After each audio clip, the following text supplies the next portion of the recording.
Okay, we're answering the question of how to enclose a wheel of Brie cheese, or any kind of cheese, but typically Brie, maybe Camembert cheese, in pastry. In this particular session, we're going to make it with commercial puff pastry, which you can buy in the supermarket for domestic use, or you can buy through your wholesaler for commercial use.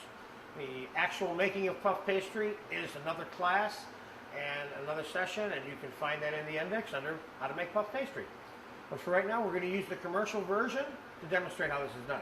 So, normally when you enclose, this is a 2.2 pound wheel of cheese. Of course, you can use a 8 ounce to 10 ounce piece, or 12 ounce. They come in different sizes.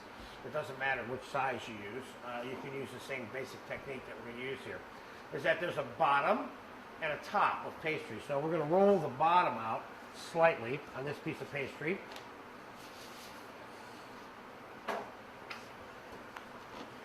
And the actual enclosing of the pastry is fairly simple. And then there's a little slight decorating process that we're going to go through, and I'm going to show you how to make a puff pastry flower and how to decorate this. So that's how that's going to work. And so let's put that right there. That's where it's going to go. Let's roll out the other sheet.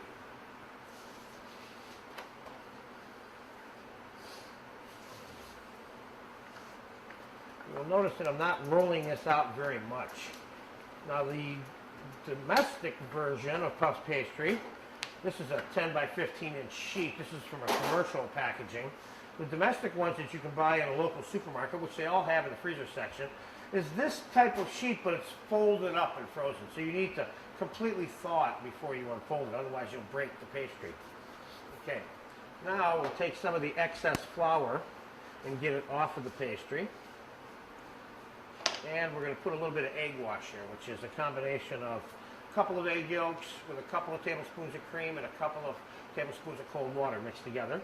This is going to be used as a sealer, if you will, for the pastry. So the two pieces of pastry will get stuck together. Again, we're taking off the excess flour that we used to roll it out. And one thing to remember when you're rolling out your pastry is that if at any time the pastry is not moving slightly on the counter, then that means it's not properly lubricated with the flour. So you don't want it sticking to the floor, because as you roll it, you'll stretch it, and then when you bake it, it will stretch back. That's not necessarily good at all. So we just throw this on top of this, and we will tighten it up like that.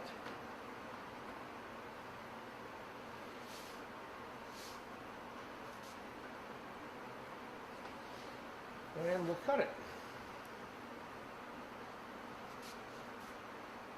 You certainly don't need a little pastry wheel. You can cut this with a knife too. And we're going to use this excess pastry to decorate it. Now I'm going to lay it on a half sheet pan here. And we're going to quickly begin the decorating process. First, once again, let's get the excess flour off of it. And let's begin by making a little flower for the middle.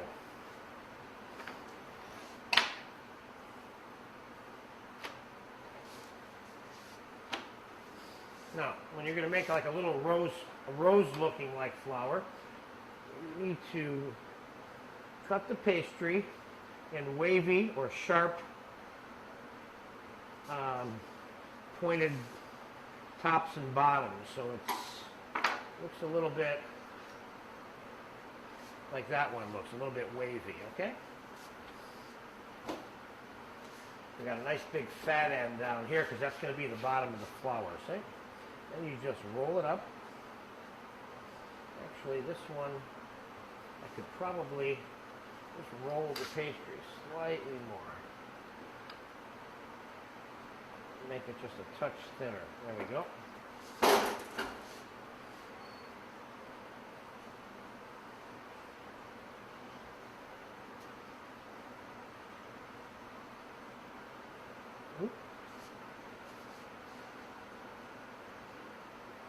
You can see that the different slicing of the pastry makes the petals on the flower, you see?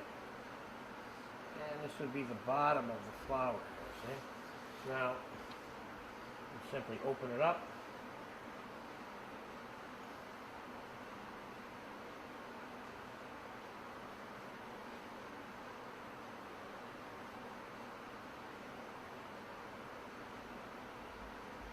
That would simply be the simple version of how to make a flour, and it will bake off. Now you seal the flour, the bottom of the flour, so that it sticks to the pastry.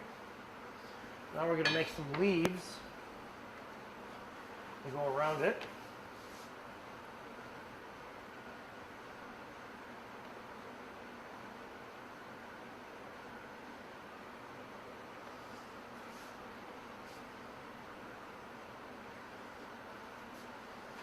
And we're going to put some actual little stem leaves, leaf lines on it with a knife.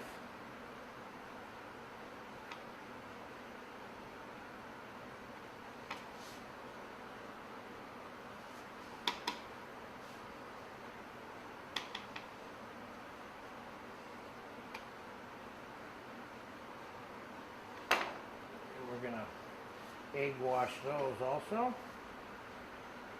Stick them to the along that flour.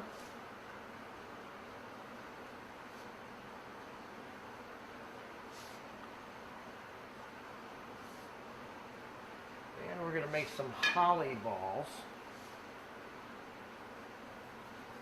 Drop them in the egg wash. Of course, you can decorate this any way you want. I'm just showing you one quick version. It's kind of nice.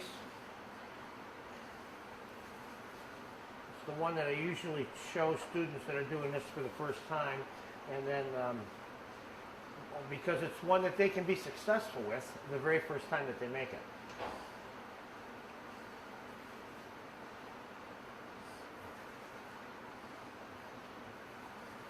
Now, normally when you're baking this thing, which we're going to throw this in the oven as soon as we get done with it, is you want to bake it a couple of hours before you want to serve it, because otherwise the cheese will be running all over the tray when you cut into it if it's really hot.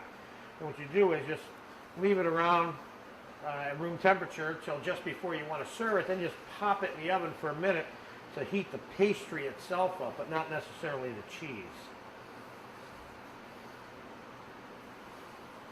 Okay, I think I got enough holly in here. Let's pull all that holly out and see what that looks like there. Oh yeah.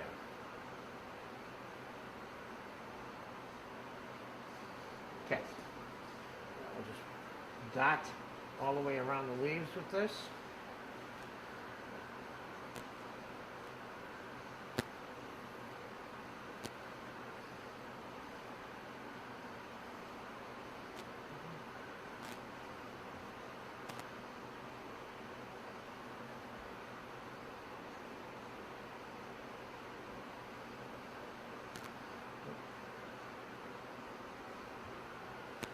Okay, we're good to go on that part. Now we'll cut ourselves a few little crescents and a few little, taking some good classic size biscuit cutters here. Cut ourselves what the French call fleurons. And a fleuron is a crescent shaped piece of pastry. Let's go 1, 2, 3, 4, 5 pieces.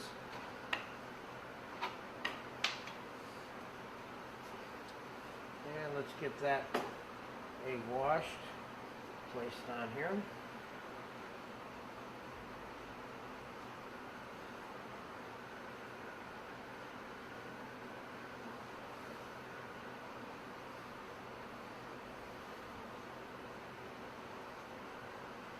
And let's cut out a few little stars and stripes here. Let's do some scoring on here first real quick.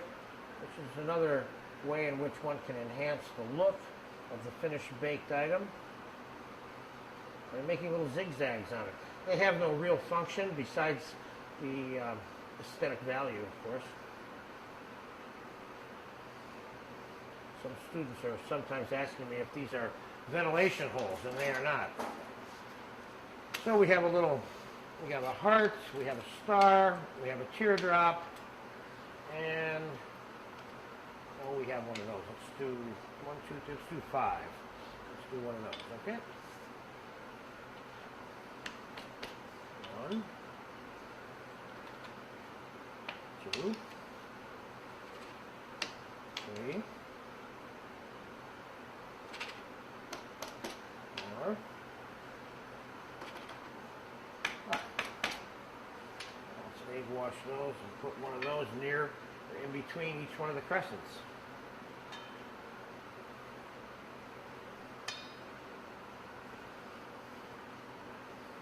This, of course, this whole decorating procedure is a very French-based concept. Now let's do one more thing here. Let's take our knife and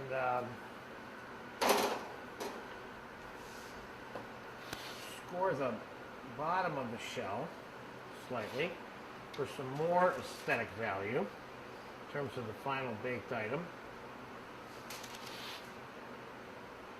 You can do this with a tiny little fork, but since I'm going to make a crisscross on it, you kind of can't do that.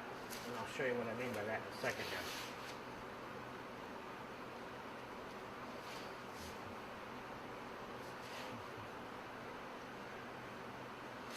I'm just going to go back and cross it the other way. See?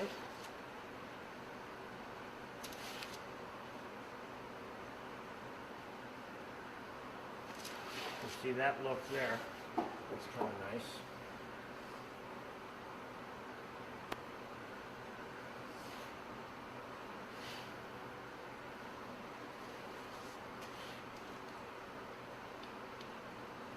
Okay.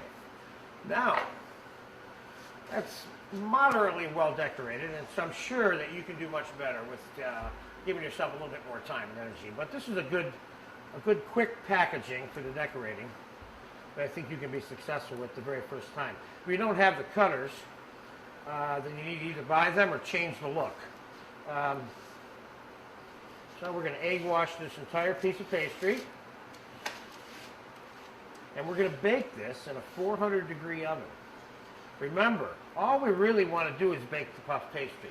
And the rule of thumb on the temperature for baking puff pastry in general, which will include this item right here, is 400 degrees for puff pastry. So I'm going to pop this in the oven, then we're going to time elapse this and come back, and I'll show you what this looks like when it comes out of the oven.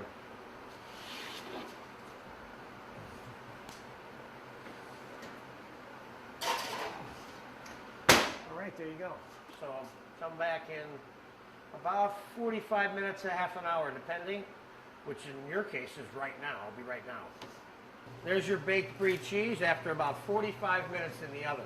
And I baked it so it was brown enough so that most of the pastry is pretty brown. Being careful not to cook it to death because the cheese inside will turn to water. And so if you want to make this and serve it, the way to do it again, let me repeat, is bake it 2 to 3 hours before you want to serve it. Take it out like I did now, let it cool, let it sit at room temperature. Don't put it in the refrigerator. And then 10 minutes before you want to put it on the tray to serve it, just pop it in the oven on the sheet pan and let the pastry itself get hot. Then you can serve it with some fruit or grapes and so on, whatever your choice might be with being served with this. Some people serve fruit relish, sliced fruit, grapes, poached pears, whatever it might be. One of the things that people do with this kind of preparation often is they'll put some kind of fruit marmalade or cranberry relish or something like that on top of the Brie before they put the other sheet on. That certainly is an option, but I wanted you to see the plain version. So there you have it. I hope you have a chance to make this because you'll really like it and people will love it the way it looks. There you go. Baked Brie or whatever kind of cheese you want to use that has a casing on it in croûte.